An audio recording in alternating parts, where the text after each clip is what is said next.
Welcome to Tell Me Your Story, New Paradigms for a New World. We are giving you choices and knowledge of those choices to help make your dreams come true, and I'll give you all the other particulars a little bit later on in the program because we're going to jump right into our guest. We're kind of doing that more regularly here as we're into our 15th year of producing and broadcasting, podcasting, and now videocasting this program, and 40 plus years of talking with people about what's important to them.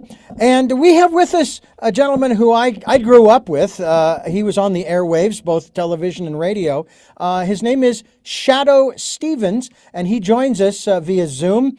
I want to thank you so much for giving us this time because you have a couple of things that I'm very excited to talk about. And one of them is actually one of the episodes of your MentalRadio podcast, but also your MentalRadio podcast. Thanks for being with us. It is my pleasure. Always good to be with you. I have to say that when I first tapped into this particular edition of MentalRadio, I couldn't believe that you were going to have this guest on. One of my idols, who has sadly since passed. You had the opportunity of interviewing him before his passing. You had he and his wife in the studio, and then took them virtually. I loved this. Because radio is just that. It's virtual too. Took them out into the parking lot and you showed him this magnificent statue that you had erected in the courtyard of the complex where your studios are. Very true. It took a team of engineers. They worked around the clock 7 days a week for 4 months to put up that statue. It was a mighty statue, and it was a fountain. And what was so sad, though, was it came down so easily. I never understood that. Yeah, then again, you did make it out of chocolate, and that's what I couldn't understand. Mm-hmm. But anyway, I was really taken by the stories that he shared. You and I have those kinds of stories that maybe one day when we're old and gray, when we get to or in my case, older, we'll share with family, friends, and maybe people on our respective programs. But I couldn't stop listening, and I actually listened to the extension to that program. I have, a matter of fact, I grew up listening in grade school to the United States of America, the early years. Then I bought the middle years. I didn't find it as funny, but then again, because I'd grown up with the other, I found an album up in, I want to say, Atascadero in a record shop. It might have been San Luis Obispo. And I still have it. It's called Stan Freberg Pay Radio. And it was all vintage Governor Reagan humor and satire. It was wonderful. Nice. But that must have been quite a treat for you because I'm sure you must have grown up listening to him as well. Well, he was one of my first idols. Right down at the very beginning, I remember the Dragnet piece. And played it over and over again. It was that and the song Flying Saucer that just sparked my imagination as I must have been, I think, 9 years old. And my dad had a tape recorder. So I started recording these things and I was instantly hooked. And I would cut them together, record a little thing and then put it on pause and then record the next part. And I was amazed that the thread, the continuity of the story would come to life. And I'm still doing it today. And now you're doing it. Yeah. Yeah. It was very inspiring and it was funny and it was exciting.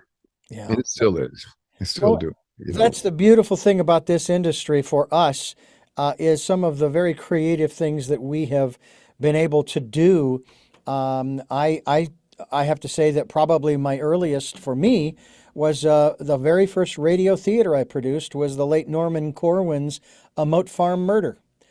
And we brought the cast in. They did their thing. There was a scene where one of the characters is digging in the dirt with a shovel. So I told him, I says, as you're doing this scene, I want you to make it sound like you're digging in the dirt. And he did that. And then we went outside, and they were doing construction around the station where I was working. And we took one of these Marantz cassette recorders and a microphone, recorded the sound, took it back in, laid it down, and it was and you have had to have had this happen, where somehow magically it just matched up. Stuff like that happens to me all the time. How about you? Yeah.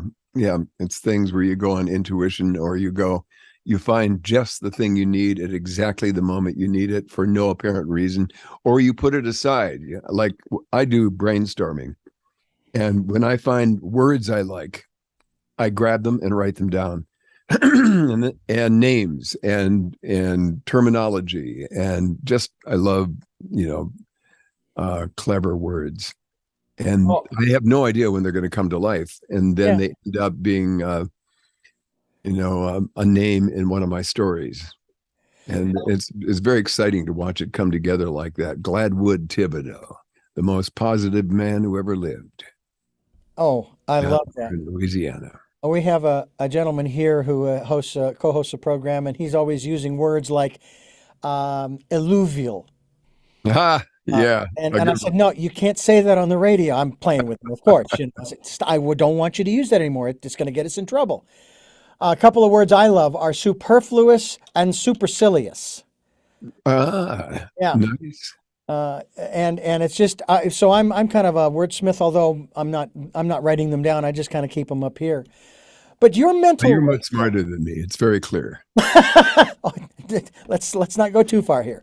Although I don't want to see. That's another thing too. Is in this business you have to have a bit of an ego. Okay. Now it can't be massive, like you can't get out the control room door, but you still have to have one. And I'm sure that you would say this of yourself. Even in all humility, you're good at what you do, because I'm good at what I do. And that's as far as I'll take it. Okay. Yeah. Because I love what I do. It's just something that I was fortunate to do. How about you? You're still able to stay humble as you go through your day, and the universe every once in a while, if you do get too big for your britches, tends to give you your comeuppance. Yeah. Yep. Well, things come and slap you upside the head now and then and take you down and make you go, well, what? But, it's less and less, because as I become a more mature human being, you clearly can see, the residue left behind, and the different experiences, and how failures led to learning, and how I got smarter because I failed and this and that, and tried this and failed, or it didn't work out. And then I just kept going. And it's that whole thing about keep going no matter what. We are going to continue talking with Shadoe Stevens, because there's a lot that I want to talk to him about in terms of the things that he's done not just in his career, but in the background, things that he has pursued. And we're going to do that as we continue talking with Shadoe Stevens here on Tell Me Your Story. I'm Richard Dugan, and I thank you for staying with us here on the program. And Shadoe Stevens is my guest. It's really a pleasure to have you here. I have to say that I was very fortunate, because I know you know this gentleman. Sadly, he and his wife passed on. We won't go into the details. William, or Bill Haywood, who I listened to as a child. I got my first transistor radio. I'd stick it under my pillow, turn the volume down real low, and I'd be listening, and I'd listen to KOY 55 in Phoenix, Arizona as a kid growing up. And Bill Haywood and his whole entourage of people would just do some of the craziest between songs radio. I also remember some of the bits that he would play. He didn't produce them necessarily. I think Chicken Man was one of them. I have some of those tapes. Love Chicken Man. Oh, and Powdered Toast Man. Does that ring a bell? That one. No, I don't know about Powdered Toast Man, but Powdered Toast Man. Anyway, but you are also interested in a lot of the more, shall we call it, metaphysical or esoteric constructs and concepts and philosophies that are out there, and you cover some of them in your MentalRadio programs. Yeah, well, the whole idea of MentalRadio from the beginning was to create something that's funny, that's uplifting. And part of being uplifting is dealing with all of the episodes are thematic. And so it's doubt and gloom and time and space and magic and hope and faith and all of these things that have to do with living. And all of the stories kind of reflect these kinds of things where the characters are going through, like in the Blues episode, Dixon Ticonderoga wakes up and he realizes everybody's got the blues. So he goes to the fortune teller, and the fortune teller looks at him and she says, if you got to face the blues, you got to look the devil in the eye. So he drives across Texas through swarms of mosquitoes and thunder clouds and rain and lightning, and arrives in New Orleans in the dead of night and goes right to the cemetery.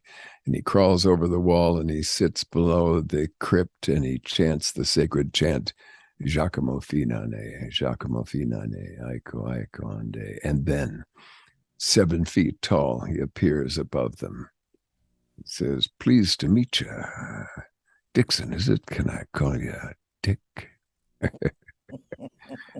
and it's stories like that deal with stuff. Mm-hmm. There's an episode called Magic. There's Joy, and all of and in the middle we break away from the stories and go to the Outlook Chamber at the top of the temple, and talk about these things. And in it is the seed of happiness. You can't think your way happy. You have to act your way happy. And what are the things that you do? And so we reflect on things like the Viktor Frankl, who was the philosopher and psychiatrist who was about to publish his life's work and was arrested by the Nazis and taken to a concentration camp, taken to Auschwitz. And he was so terrified that he would lose his life's work that that he sewed his book into his coat. And of course, they took all his clothes and burned them and gave him the rags of someone who'd been sent to the crematorium. And in it, he found one page torn from a Jewish prayer book, one of the most profound teachings in Judaism.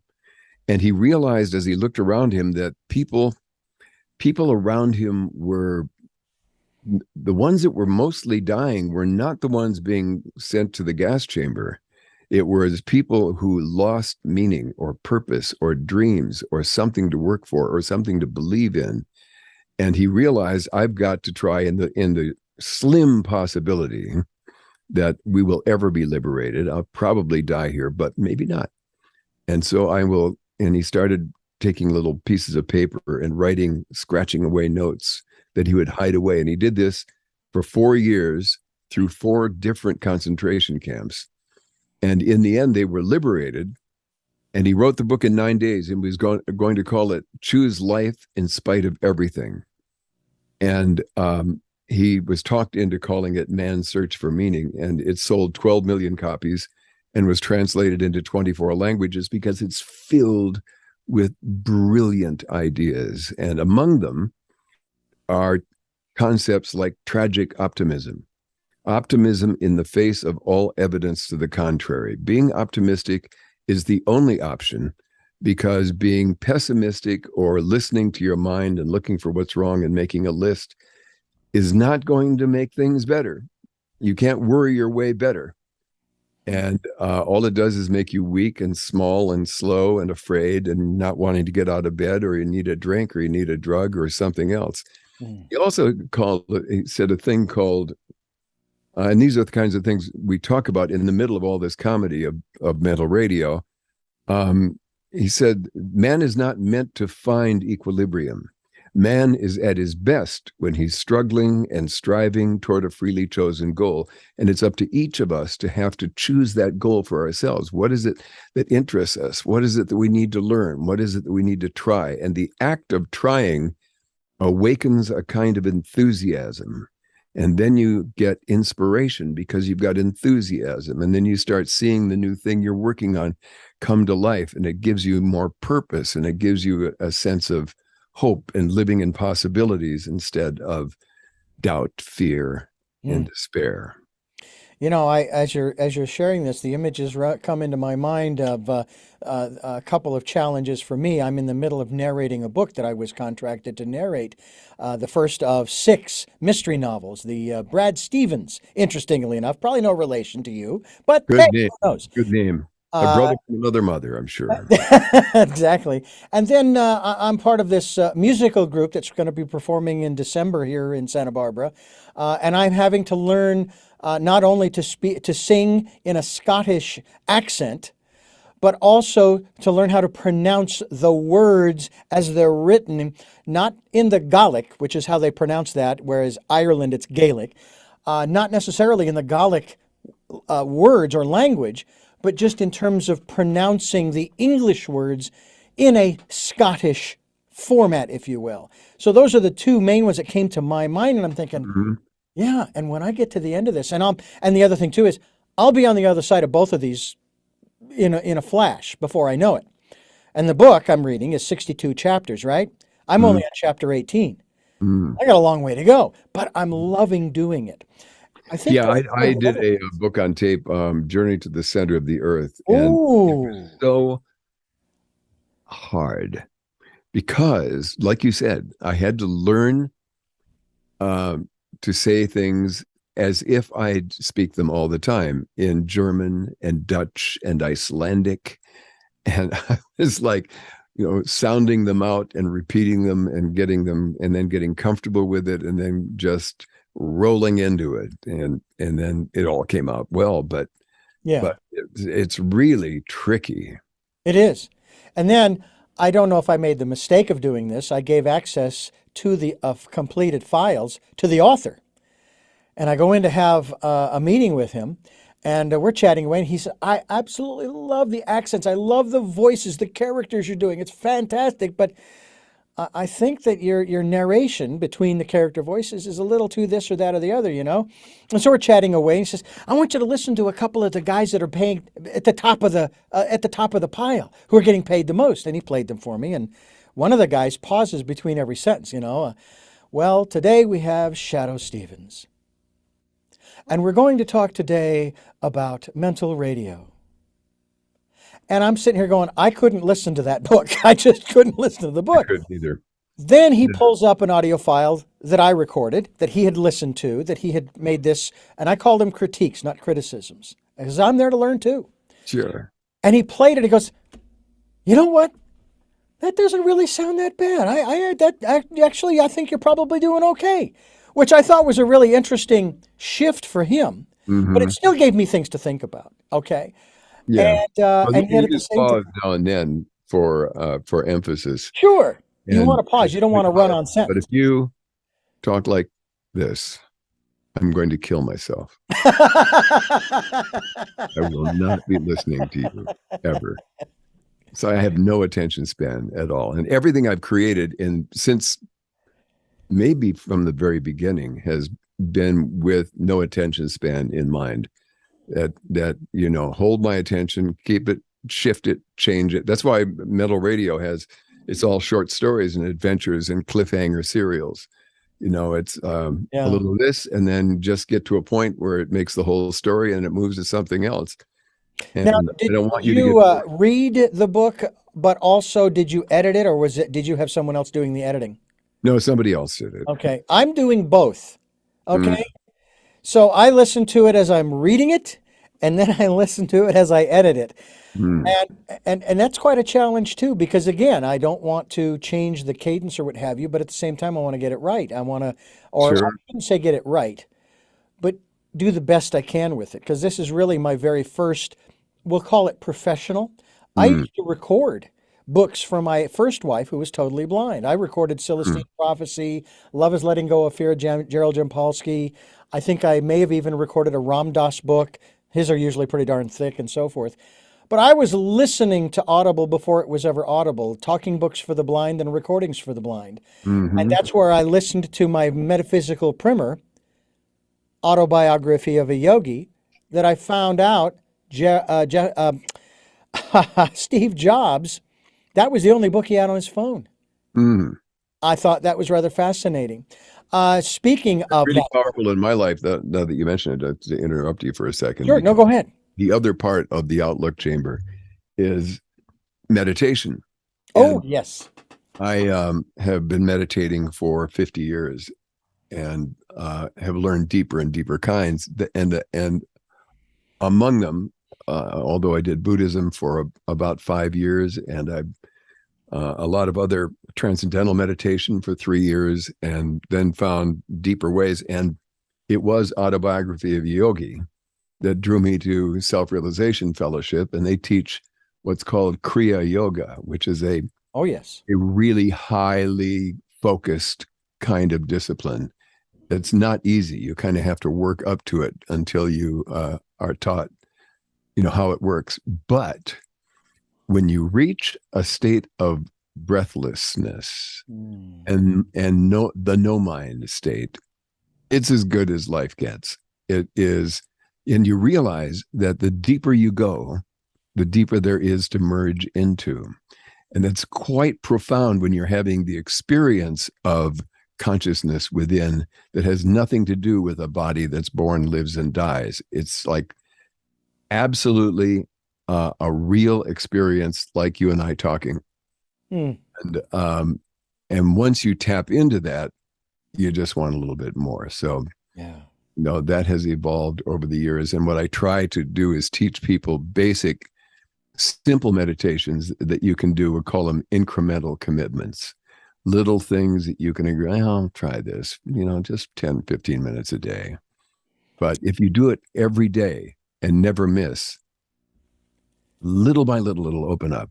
And then you'll get that taste of that transcendental experience. And it's remarkable. Shadoe Stevens is my guest, and you are listening to and watching Tell Me Your Story. I'm Richard Dugan, your host. And Shadoe, you're talking about meditation, and you're talking about reaching those higher highs or deeper depths and so forth. And one of the thoughts that comes back to me is my theory, I'll call it a theory, in terms of getting closer to God, the divine, whatever that higher consciousness, shall we say, is. And I've often looked at it this way. First of all, I acknowledge and look forward to the journey. I'm not interested in the destination per se. But I look at it this way, that there's a certain distance between me and the divine, in a manner of speaking, and that I can get one half the distance closer every time I meditate or I pray, and one half the distance, and one half the distance, and one half the distance, one half the distance. And I will get closer and closer and closer, but I will never actually get there, because it's always one half whatever the distance is. And the interesting thing is, if it's 100 miles, well, then it's 50, then it's 25, then it's 12 and a half. So I'm getting really close really fast initially. But then it starts to come down to, okay, is this journey worth it, or do I really want to continue? Even though I know that I may never actually get there, this is kind of fun. Some of the experiences I'm having and so on and so forth. Is that kind of the way, I'm not saying the way you look at it, but in terms of that journey through the meditation, for example, do you feel like when you reach those states that it's like, yeah, I really like this, but I'm going to go back into the body, and I'm going to go on doing the things that I'm doing, because I know that's my life's purpose. I know that's why I'm here. And man, I'm just having a blast doing it. And you feel like I'm really in sync with the universe when that happens. Well, I'm attempting to be in sync moment by moment, breath by breath, hour by hour, waking and sleeping. That's what I'm reaching for, to be awakened to your highest ideal. I don't want any responsibility. Left to my own, I make inelegant choices. And I like that term. I like that word, inelegant. Yeah. And so I'm trying to be not only in sync, but in a calm state of creativity when I'm working and when I'm dealing with other people and dealing with pressures of the world, or the fears and the cacophony of doomsday all around us, being shouted at us 24 hours a day onto our phones and into our computers and out of our televisions and even in our movies. I did a piece of art, because I also do art, and I have a great big piece called Doomsday. It's 9 feet tall and 5 feet high, or 9 feet long and 5 feet high. And it is basically a showcase of awful. And it's everything from hydrogen bombs to, drug addiction and zombies crawling out of the frame at the bottom, and and Godzilla, and all of the things from entertainment and real world, real and imagined, that's all shocking, scary, all unnerving. And then I have a companion piece called Hope, and Hope is the same size. It's 9 feet long and 5 feet tall, and it's about the beauty that faith has created in the world. And it's in the temples and cathedrals and monasteries and Native American powwows and whirling dervishes and the great saints and masters and leaders who have been high-minded, that have led us out of doom and gloom and fear for centuries. And it's quite beautiful, and one of my favorite things I've ever created. And and at the bottom it has all of these, and this comes with a 57-page booklet about what the more than 100 images that are there as this tribute to the harmony of religions, of true faith. And I tried to find the upside of being an atheist, and I just haven't found any, except smugness and certainty. Certainty is what throws me. It's like not being curious about what people have to say that have spent their entire lives meditating, praying, and studying. You think they might know. I interviewed a monk from the Himalayas. He lived in a monastery in the Himalayas for 30 years, and he said we'd get up at 5 o'clock in the morning and we'd meditate for an hour, and then we'd have breakfast, and then we would study, and we would study a philosophy all day long, day in and day out, week in, week out, month after month, year after year. We'd take a philosophy, and when we'd exhausted it, we'd move to another one, and then another one, and another one, and another kind of spirituality.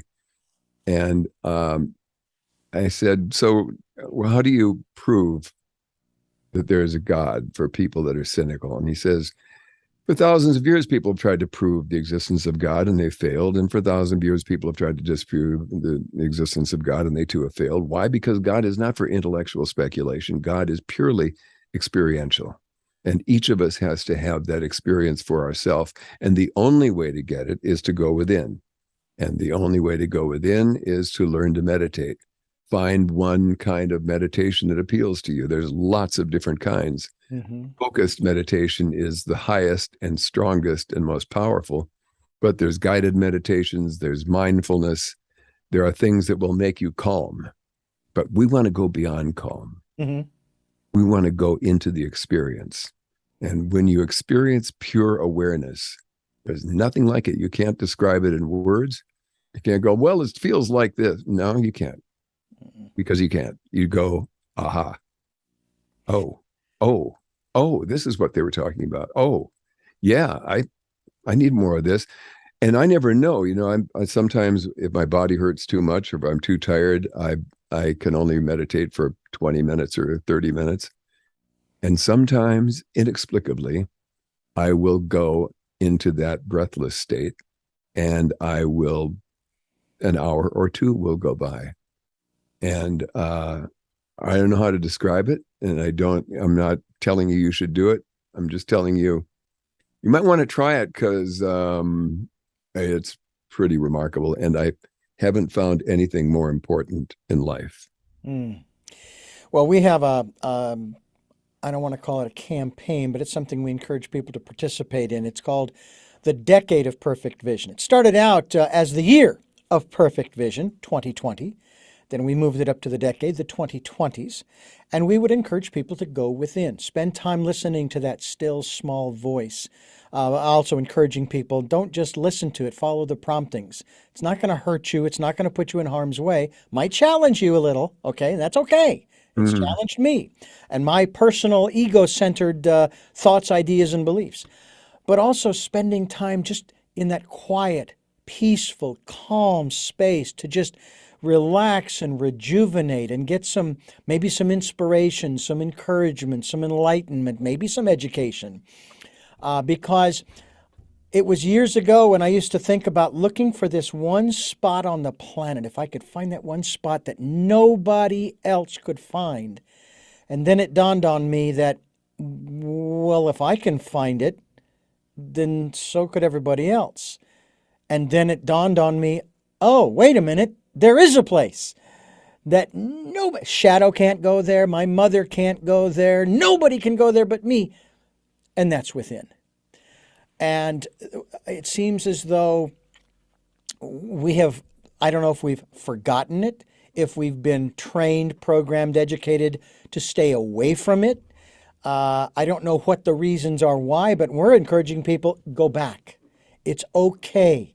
It's actually, call it your happy place if you want. I mean, you hear that all the time. Okay, I know you're cranked up, Shadoe, but go to your happy place, Shadoe. Go to your happy place. You know, you hear that in comedy shows all the time, and that's what we've been promoting on this program for years. And I'm hoping that people have taken. And one of my guests even said, and it doesn't matter if it's only for 60 seconds. Start there with 60 seconds. And you can also do, part of mindfulness is being present in the moment and not projecting to the future, or reflecting the past, or regretting or projecting. And I find that just saying thank you, there's so many things we take for granted. The world is insane and people are suffering. And if we're not suffering, we need to be saying, thank you. Thank you. I just do it when I'm walking to the car. Thank you. Thank you. I'm walking along. Thank you. Thank you. I wake up going, thank you. Thank you. I can still see. Thank you. I'm not sick.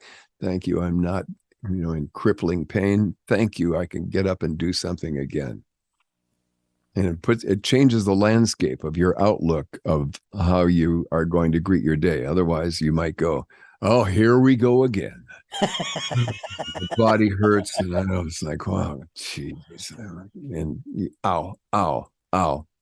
Or I can go, thank you. I can still get up.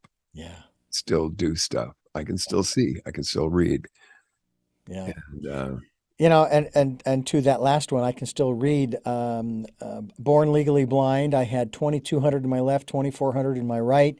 I have since lost all vision in my left eye, which had 2,400, but I didn't count on it. I lost it due to glaucoma.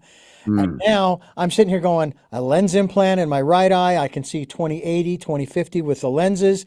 And I'm reading. I've been asked to narrate a book. Are you kidding me? Horrified at reading in front of the class in school as a kid. And here I am, 62 years old, and I've been asked to narrate somebody's book. It's like, wow. And I say the wow, and then thank you. What an opportunity, because it's two things. One is I get to do stuff that I really enjoy doing in terms of producing, but I also get to read somebody's book, which I don't get a chance to read people's books very often. I mean, I do so many interviews, maybe like you. Now, unless you took the Evelyn Wood speed reading course, it takes a while to read some of these books. Matter of fact, I bought a copy of. I like to relish the words, and sometimes I'll underline them, and I like to try and grasp ideas. How about the word grok, to grok the ideas? Yeah. I'm stranger in a strange land. Rock on, bro. Yeah, I bought the book, okay, the hard copy, right? And I tried to read it initially. And it wasn't until Audible came along, and then I found it on Audible, and I'm listening to it, and I'm listening to sections over and over again. And I get to the end of the book, and first of all, I'm going, wow, what an adventure. That was fun. The narrator did a great job with the voices and everything. The only thing I didn't like was the ending. But then again, I looked at it recently, and I'm going, No, they had to end it that way. There was no other way he could have ended it. But it was so much fun to go into those worlds. And Sure. that's what this program for me is all about, is going into your world. Shadoe Stevens is my guest, and you're listening to Tell Me Your Story. I'm Richard Dugan, your host. Shadoe, I want to ask you in regards to some of these more spiritual and metaphysical constructs that we've started to talk about. You said that you can't really grasp the concept of atheism, but for me, I'll take the Larry King perspective, and I'll take the agnostic perspective and say I don't know. To me, that is the most honest place to come from, is agnosticism. Sure. As long as I don't know leads to complacency and certainty, and I'm fine with I don't know. I find that kind of shallow and weak-minded. I want to know. I want to know what you think. I studied Kabbalah, Judaism, mysticism for 2 years. And as I said, Buddhism for 5 years, and I totally loved them both. Christianity for a long time. Hinduism, I really can't quite get enough of. And I like the way people describe the way that they reach the infinite what, the almighty mover. Pick a name that makes you more comfortable than saying God, because when you were 8 years old, they gave you the Santa Claus God and the vengeful God, and have these kind of mythologies that are silly and for children. But a lot of people carry that with them. And so many of the atheists I've met are quite condescending. Oh, you poor, sad people believing in your imaginary friend. It's the willing suspension of critical thinking. What? No, it's not. What were you raised as? Christian Science and Presbyterian. My parents and they didn't meet in the middle, and a big flame went up or something? Yeah, well, clearly the flame is in my head. Yeah, stuck with me. It was a good foundation in Christian beliefs, and Christian Science is pretty remarkable. The power of belief is pretty extraordinary. I've been introduced to probably most of the ones you've mentioned: spiritualism, Unitarianism, unity. Certainly, of course, the philosophies surrounding self-realization. Matter of fact, I keep getting drawn back to it because not only did I read the book, and of course we used to go to the local shrine there in Phoenix, but when I moved here to Santa Barbara, I was introduced to another branch of it called Self-Inquiry Life Fellowship. We have a monastery here in Montecito where and this took me 15 minutes to practice before I interviewed the monk. His name was Swami Vidyadishananda. Ooh, nice. Yeah, tell me about it.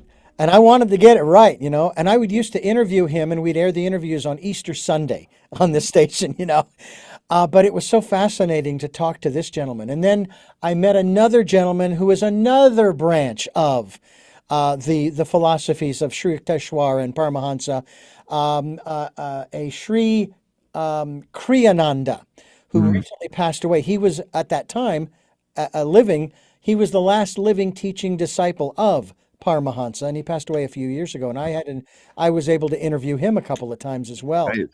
They have a facility. Another thing in Santa Barbara that I love, Vedanta. Yes, the Vedanta Center. Vedanta since the 70s, and totally it was the first kind of spirituality that I totally love, because they didn't proselytize. Yeah. They didn't try and make me do anything or give anything or anything. They said, we're here if you'd like to know. Yeah. Okay, but you got to want to know. Yeah. I was also a Baha'i for a year and a half. Oh, nice. But I could not make that final step. And so I said, I joined under as I perceive it, I joined under false pretenses. Not to raid the coffers, mind you, but I joined because I needed a group that would accept me at that time in my life where I was. And I thought that's no reason to join a particular philosophy. You have to accept the tenets and then the founder and so forth. And one of the things that I loved, one of the quotes from Baha'u'llah was, if you accept one of the messengers of God, you accept them all. If you reject one of the messengers of God, you reject them all.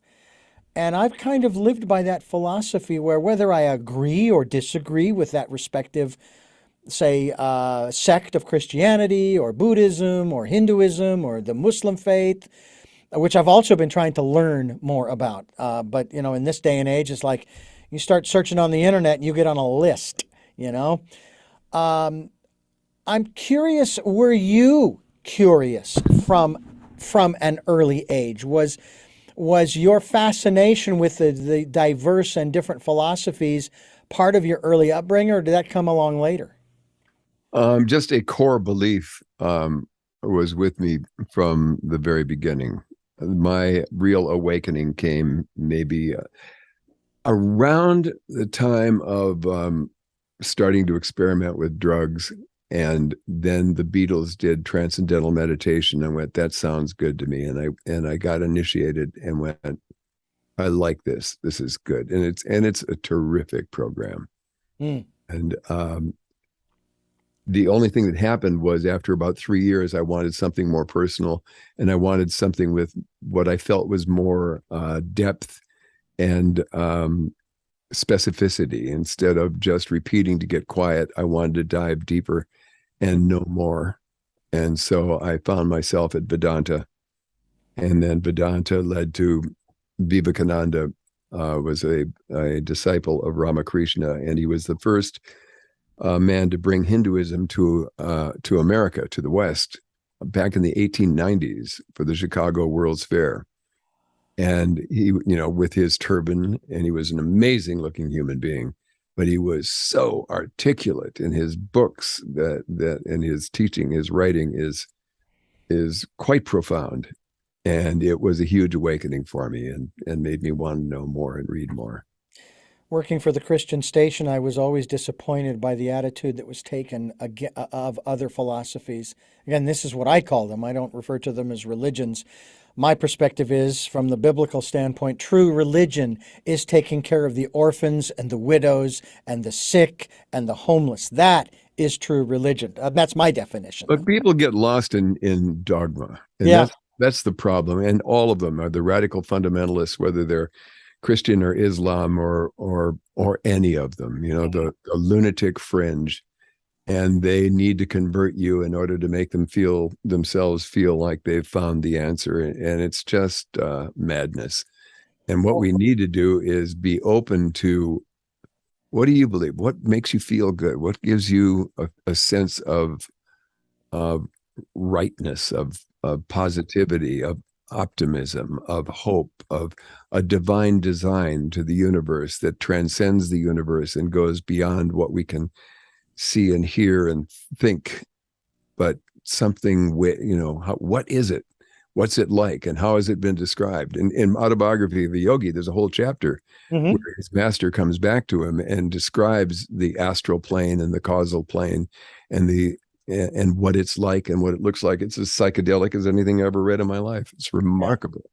One of the things the paradoxes that I always had to deal with at the Christian station was the terminology used to describe our relationship with the divine, with God, that it's a personal relationship with God. And then they would turn around and say, and I don't think you're ready to meet God. And I'm going, well, excuse me, didn't you just say this was a personal relationship between me and my God? I don't believe this was supposed to be a threesome. This is just a dyad between me and God. Get out. And that's one of the things I love about going within is nobody else but me can get in. But I always found that an interesting dichotomy, if you will. Yeah.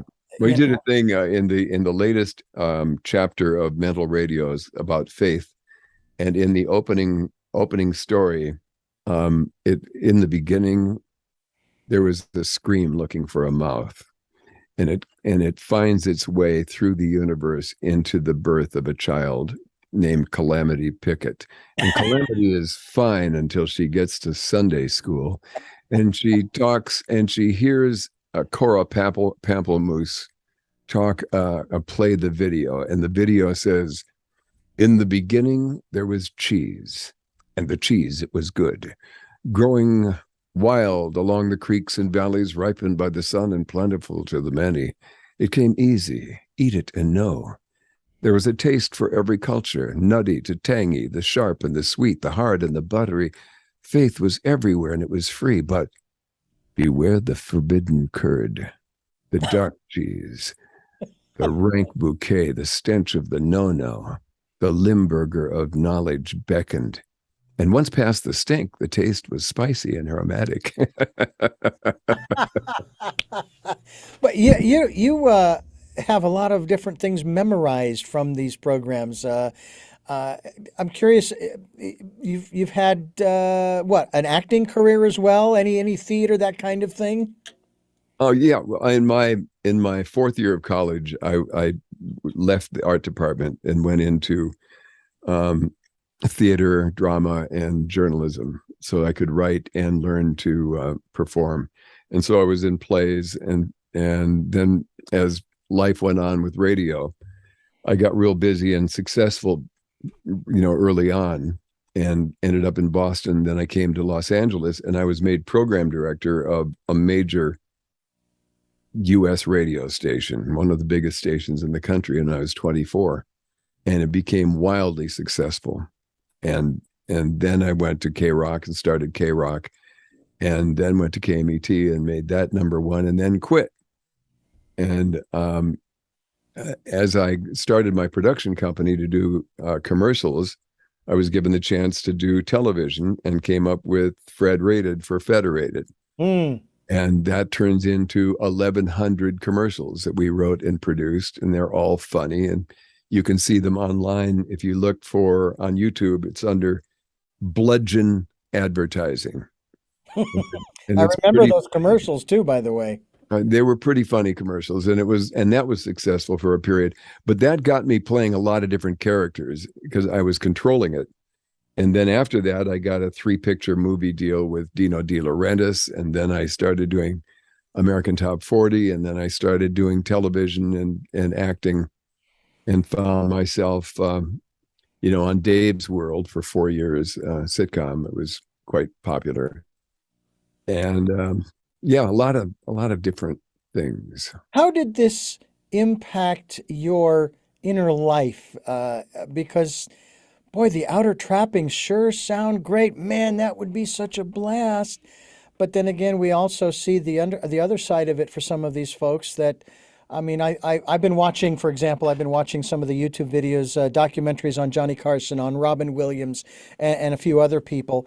And I think, wow, they had it all. And yet Robin, of course, took his own life. And of course, Johnny dies of emphysema because of all of his smoking, and wanted a private life. And he's been married 4 times and all of these things. And yet when he was out there on stage, or when Robin was out there on stage or in front of an audience, man, he was on and he was brilliant. They both were. But that wasn't all of you couldn't be on stage 24/7. Yeah, that's true. And that's, and that goes all back to the same, because, I went through a period of time and I became a drug addict and alcoholic, and it all got away from me, and I couldn't stop. And I prayed every day, God, help me. I don't know how to stop. I don't know how to stop. Help. And this went on for years. I used into convulsions, and I was paranoid and carried guns because I thought people were trying to kill me. And ultimately, I was intervened on by my family and went into recovery. And that was 38 years ago. And everything changed. And that's like when you get to the point where you go, oh, you don't do anything. Oh, that seems a lot easier than just drinking or just doing something now and then. And then the whole community of the 12-step programs is so life-affirming and so rewarding and so full of people who are trying to get smarter, be smarter, and be better and happier, and think about how they can help others, and they do it for free. It's a remarkable program. And the combination of that and my work and creativity, which is my whole life, and meditation, I'm not subject to those wild fluctuations anymore. Here's a I'll say a deep question. I actually did ask this of my late sister. She passed away in March of this year, and she was the eldest in the family. And I had her on the phone in January, and we were chatting away. And of course, I got to see her at Christmas because the family says, you need to come out for Christmas because this could be our last Christmas, all 8 of us. And I said, okay. And of course, I get there, and she's just doing great. I'm going, oh, no, this isn't going to be the last one. So I'm talking with her in January on the phone, and we're chatting away. And I say, so how you doing? And, how are things going? And boy, I tell you what, Christmas was great. And that was so much fun seeing you and the whole fam, blah, blah, blah. And then we got serious, and she was born and raised Catholic as I was. I consider myself now a metaphysician. She converted to the Church of Christ, which was, I learned through the Christian radio station, it was a very rigid, very in-the-box kind of thing. But what I noticed as I learned more about her after her passing was that she was actually much more expansive than that, which was something that always gave me hope when I met other believers who did other things other than what was in the box or the book. Yeah. I said, are you ready? Are you ready? And she answered with that typical, well, yes and no. Really, Jeanette? Seriously? Okay, what do you mean yes and no? She says, well, no, because I don't want to leave my husband Perry and my daughter Hannah, because he's going to have to take care of everything and so forth. But yes, I am ready. I'm not afraid. I'm ready to go. I'm ready to be with God. And again, this is all coming from where she is coming from philosophically. Sure. And then I learned after her passing something that I thought was really remarkable of any human being, let alone my sister. She'd had health problems her entire life. She lived to be just about 65. They told me that none of my 3 sisters or brother or my parents, they told me that they did not know of a time during her entire life of all these health issues where she was ever bitter. And I thought, wow, now, case in point, she had asthma as a child, right? What instrument do you think she took up in grade school and high school to play in the marching band? What instrument do you think she played? The French horn. With asthma, who does that? And that's what she did. She actually became second chair, maybe it was even first chair, in the Scottsdale Symphony Orchestra. Wow. In the early 2000s. Remarkable what she accomplished.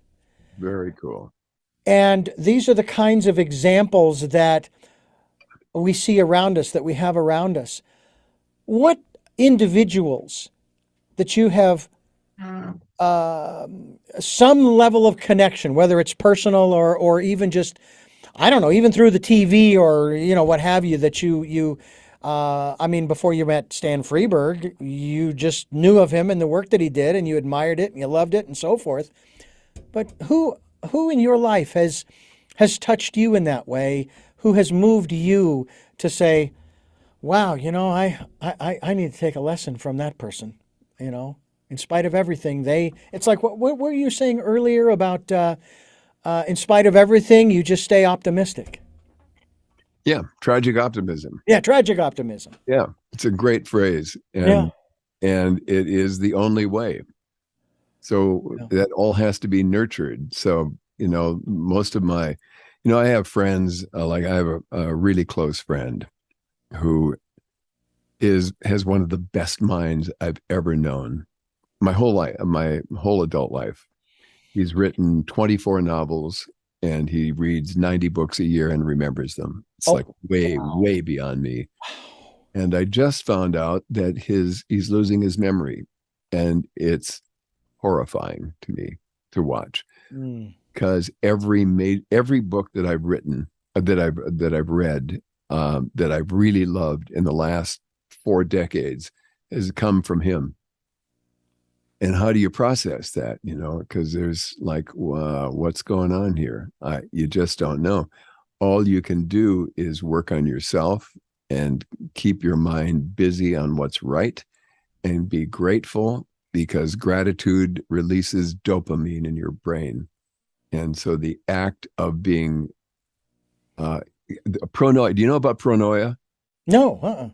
Okay, this was created by the yuppies back in the 70s, and pronoia proclaims that the entire universe is how do they put that?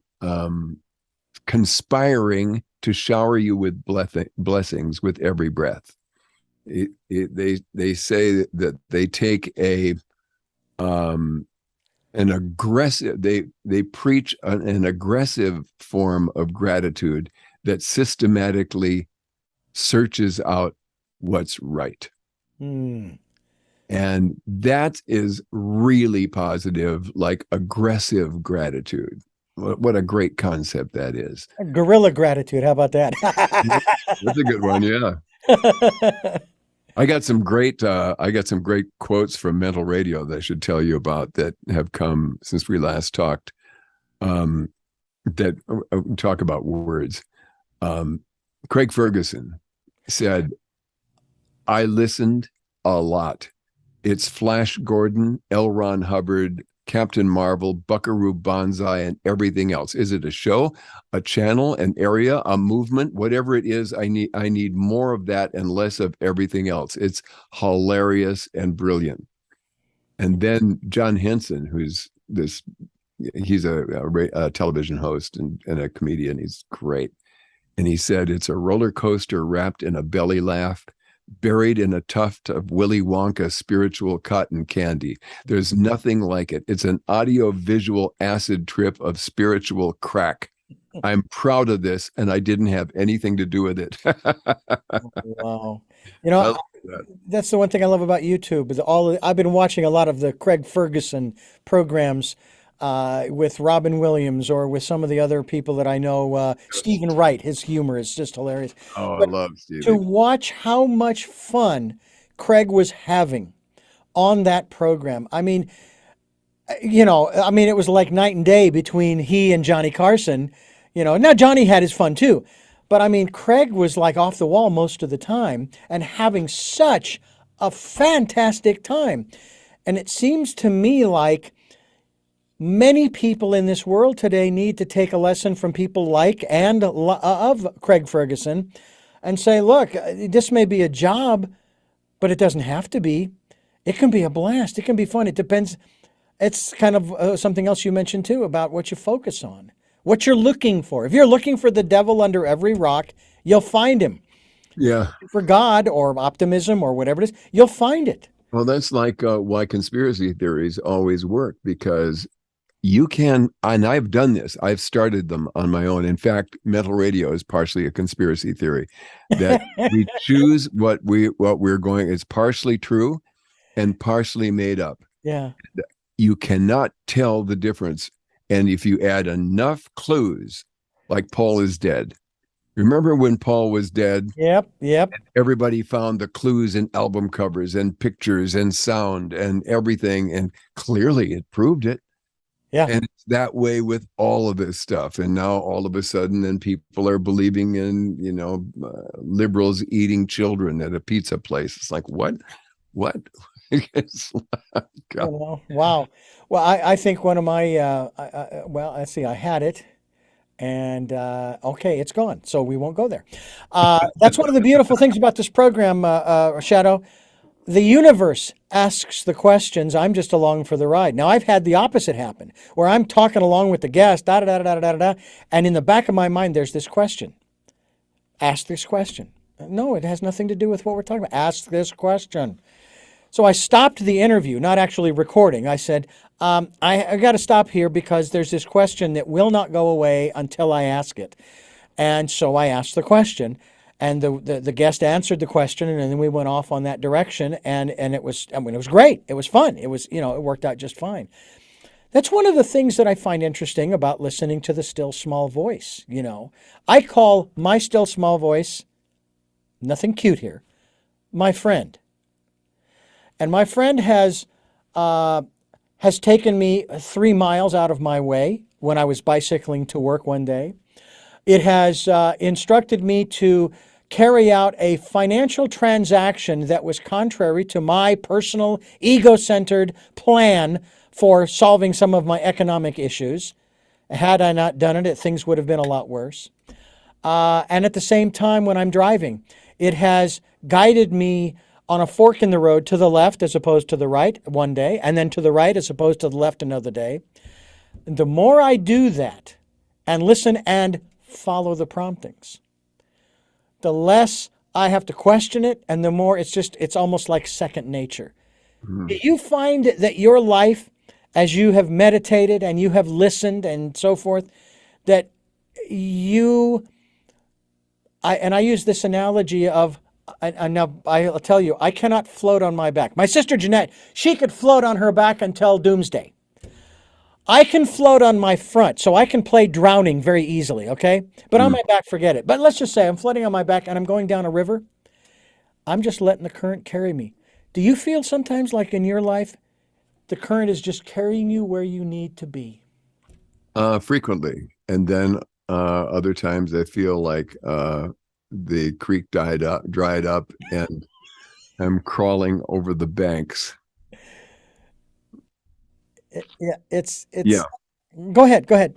It's like everything in life. It's a roller coaster, and sometimes there is things just open up, and sometimes you're trying to beat down walls and nothing happens. And the only choice is, what else can I do? What else can I learn? What else can I do? What else can I do? And get busy. If I wake up depressed and struggling, I will myself into my work, and I wrench every word out of a doubting soul. And I just apply myself for a period of time.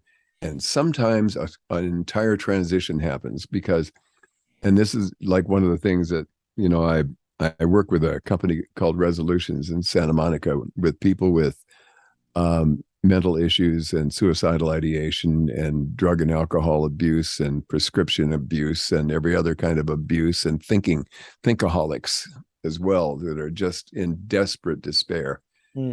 And one of the things that is really powerful is writing, because writing gives you clarity, and you sit and you write down everything that you're thinking instead of being at the mercy of the whirlwind, the hurricane of thoughts going around your head, projecting, grabbing this failure, telling this sad story, or going back to this phobia, to this, trauma that happened at some point. And if I write all of this stuff out, I get clarity for it. It's harder to lie to yourself when you're writing than it is when you're thinking.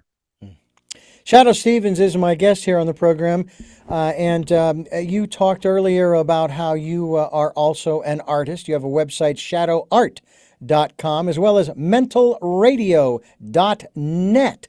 Tell us about the type of art, the kind of art that you produce. You mentioned, of course, these two 9-foot by 5-foot opposites, if you will, or dichotomies of one another, if you will, which I hope to take a look at. I'm sure they're probably posted up on your Shadoe Art website. Yeah. There's a lot of stuff. I'm doing some new things because I'm going to be doing a show at a big gallery in Sedona in the spring. And it's a big 20,000 square foot, gorgeous gallery. It's amazing. And but there's a lot of my stuff. Hope and Doomsday are both on the homepage of shadoeart.com. And one critic, it's multimedia art. I do, some of it is painting, and some of it is design, and some of it is multimedia, and some of it is mixed media. It was called Illumination of Spirit, because everything I do has a story behind it. It's all kind of statement-driven art, and I try to give most of it a kind of sense of humor, and in the way it looks, and in the wordplay that describes it, and I describe it as humor so subtle that it may not be considered humor at all. If a smile or a laugh emerges later for no reason, it may be a case of time-released mirth, which is what I call my work. My artistic approach is transcendental wahoo. About as clear as I can make it. I like that. You have also, in addition to just, all kinds of other stuff that you've done over the years, you also have a children's book? Yeah,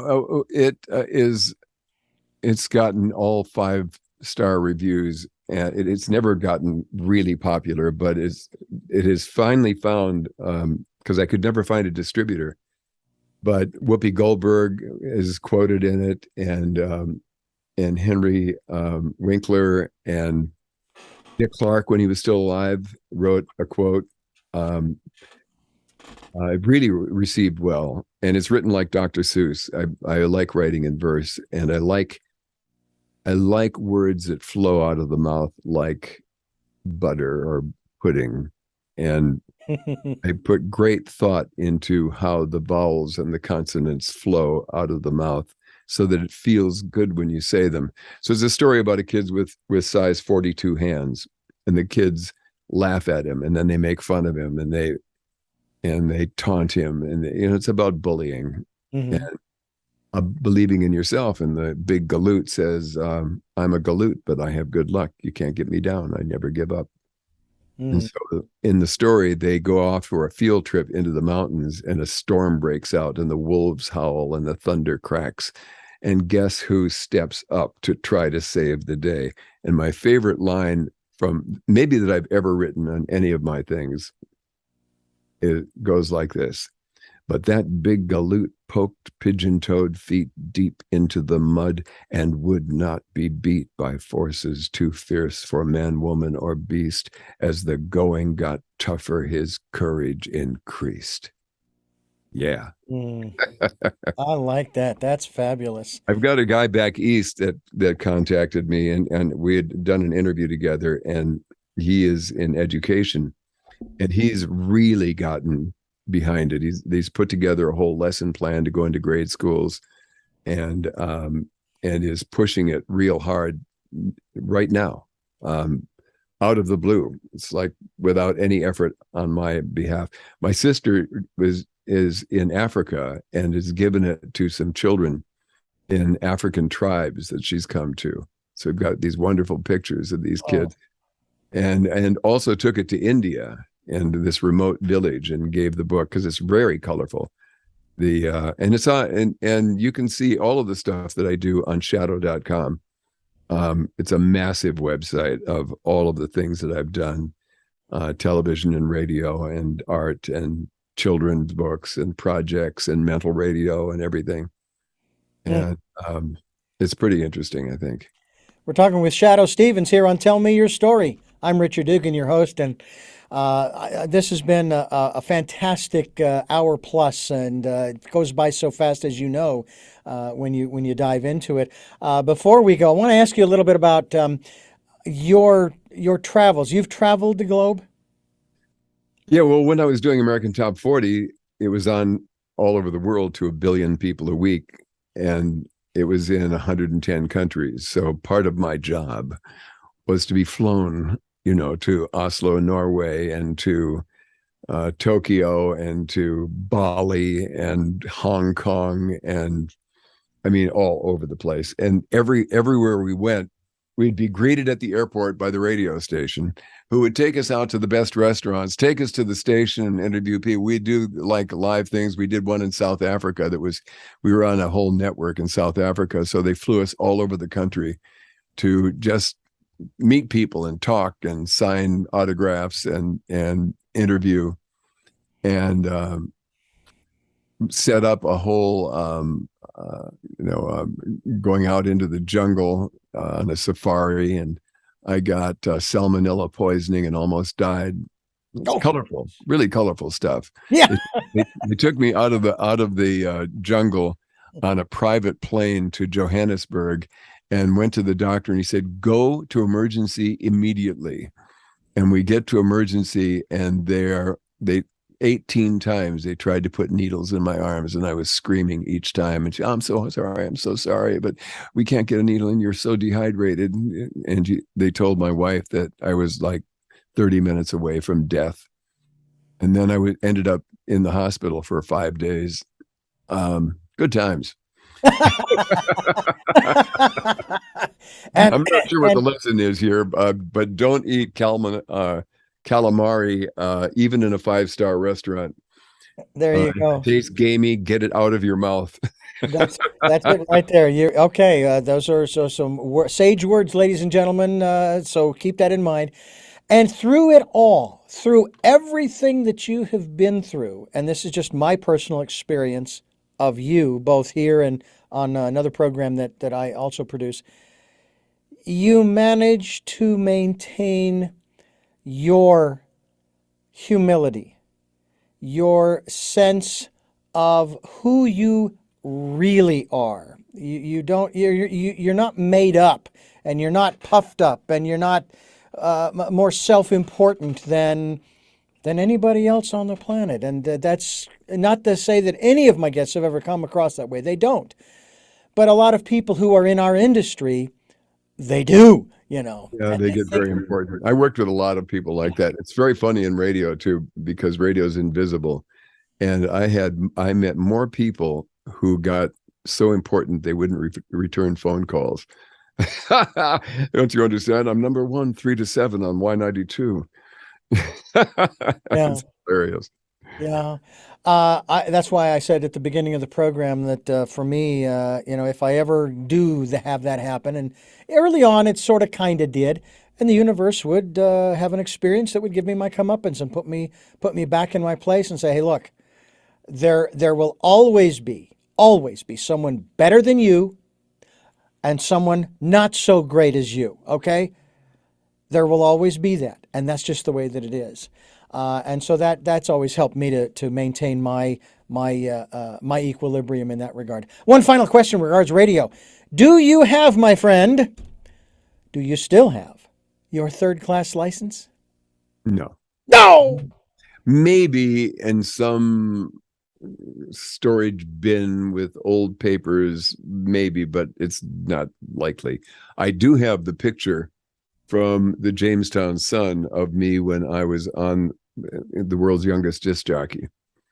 Oh, wow. I had that framed on the wall here. And I have the letter that I wrote my uncle, who gave me the wireless transformer kit that I had to solder together in order to make it work. Oh. And it's like little 10-year-old me writing, oh, I can't tell you how much I love this. And it's really, really, really cute. I got to tell you that when you talk about these kinds of things, it reminds me of what I refer to as real radio. When you have to fly by the seat of your pants, the equipment isn't working right, or for that matter, the entire station has gone dark. What do? Well, we have a transmitter site. We have, and so that's where I developed the philosophy, and it's only one sentence. Work with what you have until you get what you want. Yeah, it's a good one. Yeah. You might like, I just put it up a couple of weeks ago, The Birth of KROQ on YouTube, and it's 1 hour and 20 minutes long, and it's made from actual recordings of what happened back when it started, and it's not a real elaborate documentary. Right. But it does tell the story in direct, moment by moment, of who is responsible for building the station and then hiring me to create the format, and then the birth of it. You hear it as it went on the air, and then it went off the air for 2 years, and then I came back in 1977, and somebody found a phenomenal tape. And I had thought that period of time was really forgettable. Like, it was okay, Yeah. It was so much better than I remembered it. It's like radio there's never been a radio that sounded like that before or since. Yeah. And I think you'll like it. And all I did was put visuals to it to make it, fun to watch. Yeah. But I think you'll like it. It's very uplifting. It's full of really, like, Rolling Stones, obviously, and like ELO, but also the rock and roll weirdos. I'm punk rock, it's all over the place, and comedy records, and it's really something. It's really fun to watch. Oh, my archives. A lot I've of got people have reel to watched. A couple reels. thousand people have watched it so far. Well, I've got archives. I've got reel to reels going back to the early 80s. I've got my very first feature was called In Depth Today. And we would rip and read off of the UPI and AP wire, the copy. I got so proficient. We had to change our own ink ribbon. And of course, the first few times you do it, you got ink all over your fingers. I got so good at it, I could put the new ribbon, take the old ribbon out, put the new ribbon in without getting any ink on my fingers. And no, I Ooh. was not wearing gloves. The vinyl I have this big box of comedy records. I've got my own comedy records, with Sam Kennison and Father Guido Sarducci and so Oh forth. yeah, yeah. I wanted to mention two final things. Number one, there are 3 shows I'll bet you really enjoyed watching on TV. Number one, and this is not in any particular order, was the television series FM. Then there was Frasier, because he was on radio. Sure. But the big one that most everybody that I talk with remembers in radio, and then you sit around, you look around in your station going, okay, who's that role? Who played that one and who played that one? WKRP in Cincinnati. Yeah, of course. Oh my gosh. That It was was very so funny. much. By the way, FM was written by a guy that worked for me at Oh, wow. KBT, and it's patterned after all of us, including the program director, who was Yeah. me. The guy actually kind of looked like me. And it wasn't a very successful movie or a great movie. It had some really good ideas in it, Yeah. and a great soundtrack.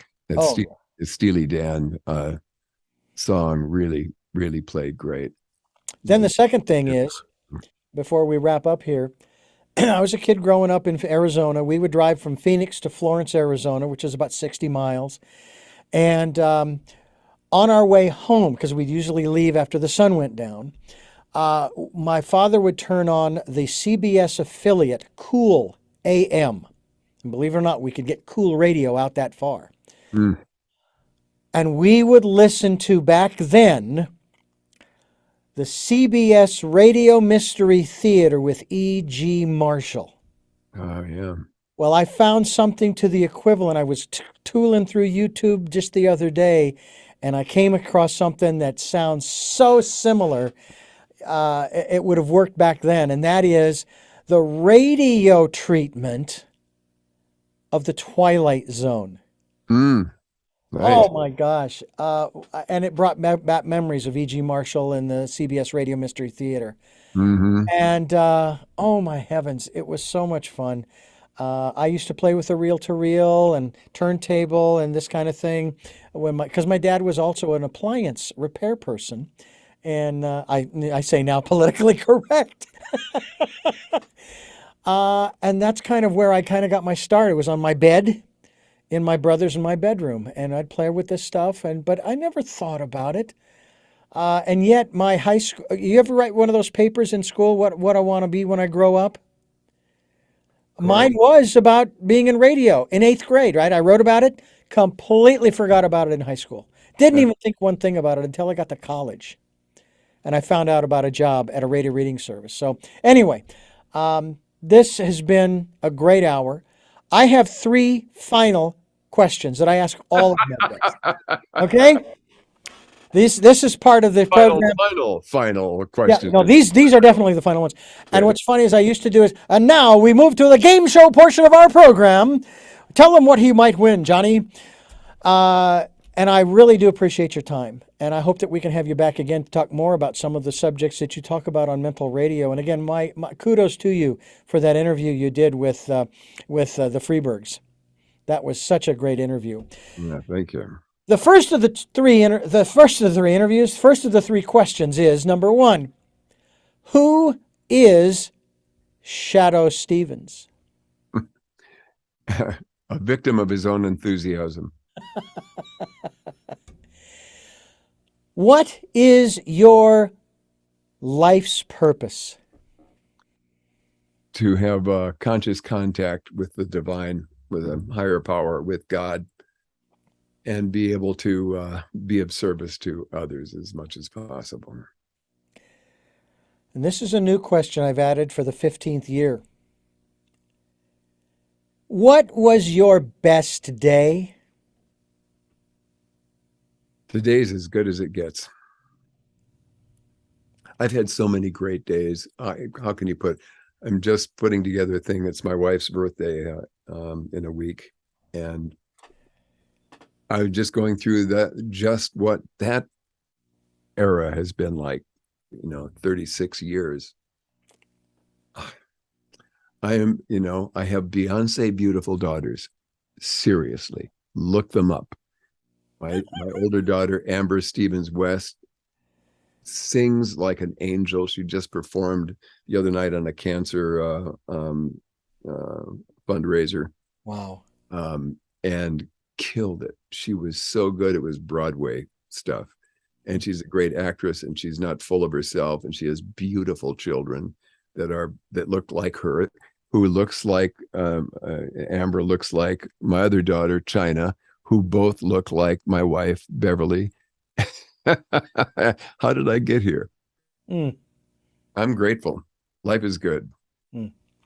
Once again, Shadoe, thank you so much. I really appreciate it. It took a while for us to get here, but I'm sure glad we made it.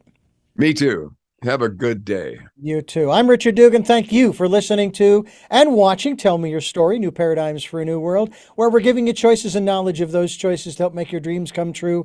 Until our next broadcast, podcast, videocast, love to Lal and Jeanette, I am listening.